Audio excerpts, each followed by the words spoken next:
হ্যাঁ বন্ধুরা, কেমন আছেন আপনারা? নিশ্চয়ই ভালো আছেন। আজকে আমরা চলে আসলাম মানিকগঞ্জ শিববাড়ি মন্দিরে। তো এখানে চলে আসছি সবাই মিলে। অনেকদিন আসবো আসবো করে আসা হচ্ছিল না। অথচ বাড়ির পাশেই মন্দির, কিন্তু আসা হচ্ছিল না। তো আজকে চলে আসছি সবাই মিলে আমরা এখানে। এখানে আছে নাগ মন্দির, এখানে কীর্তন হয়। আর এটা তুলসী পরিক্রমা মন্দির, তুলসী মন্দির বলে এটা।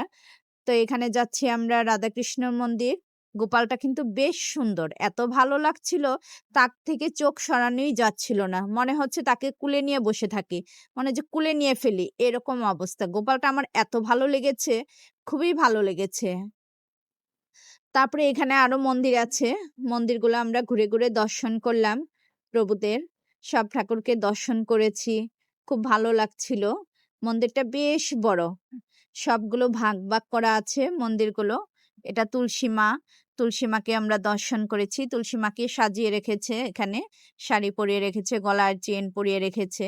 তারপরে আমরা চলে যাচ্ছি বাবা মহেশ্বরকে দর্শন করার জন্য। এটা হচ্ছে বাবা মহেশ্বর। তারপরে আমরা চলে আসছি মায়ের মন্দিরে।